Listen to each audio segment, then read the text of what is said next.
Are you a prosperity minister? No, I don't like that term. See, I never knew what it meant. To me, when somebody said you're a prosperity minister, it's just what you said. It's somebody that talks about money all the time. I think I don't do that. No, you don't do that. I specifically stay away because people are already skeptical. But if I go back to say prosperity to me is having good relationships, it's having health, it's accomplishing your dreams, it's having money to pay your bills, it's being blessed so you can be a blessing. So I am of the model that I'm not. I think there's a group that says, well, to be a Christian, to be a real believer, you got to be poor, you got to be humble, you got to. I don't see that. I think we should be leaders in our community. We should be able to bless others. I mean, Victoria and I never dreamed we would be able to support orphanages and kids and things in the way God has blessed us. But it's to turn it around and be a blessing to others. I think Does God want us to be rich, though? Well, I think He wants you to be rich in your spirit. I mean, with money.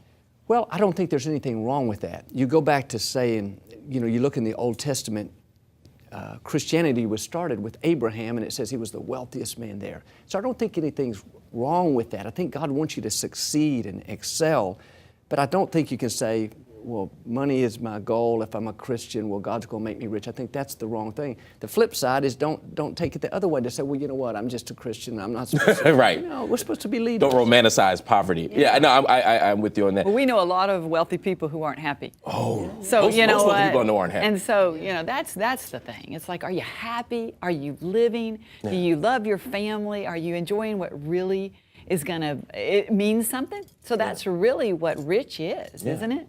Yeah, you're wealthy when you have your health. You're wealthy when you have people in your life to love. That's real wealth. And I heard a friend of mine put it, in America, in a sense, we're all rich compared to, we've traveled to India. I've used to spend a lot of time in India with my father, and, they're sitting there with no running water, with no electricity, living in slums. Just being in a stable country, we could say, hey, you know what, we're all rich. In a sense. No, absolutely. Question for you. A few months ago, it was reported $600,000 in donations, $200 in cash, $400 in checks, were stolen from the church on a Sunday. What happened, and how did you respond? The authorities have asked me not to respond. All I can tell you is what's been reported.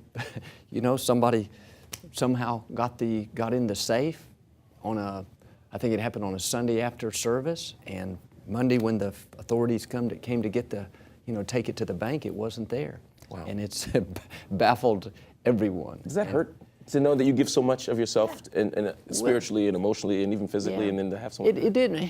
I don't know if it hurt. It was saddened to me because we're responsible for the money people have given.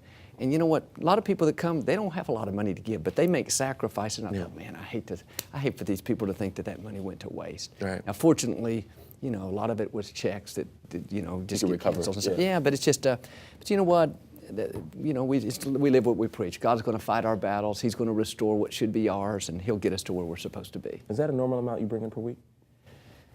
That was a normal amount for a Sunday. Overall, it's more than that through the media and all that other. But wow, yeah, that's pretty amazing. And I'm glad to hear that you all are doing good stuff with it. One person wrote in and actually wanted to ask that question. I'm going to bring it up for them so that they can get their acknowledgement. But yes, Kathy Sandra wrote in. She said, how much of your revenue from your book seminars are going towards helping the poor and destitute? And also, do you believe religious organizations should be taxed? Why or why not? So the first part, where the money goes to? We spend, the church brings in about $80 million to ministry, and $80 million goes out. It goes to Nights of Hope, it goes to feed the poor, it goes to run the ministry, to buy the airtime, to pay the staff. But you know what, we believe, the church has been a ministry of integrity for 50-something years. And I think we don't even ask for money on television, and people send. So it goes to help others. As far as the tax exempt, of course, I'm for it. I think that the church, obviously I'm for it, but the church in general, we're keeping people off of drugs. We're helping marriages. I believe we're helping the community in that sense. So, to me, it's important, and it's a blessing that the government in America gives the churches, and we feel very, blessed to be able to live in America. And protect it. Absolutely. I think it's important.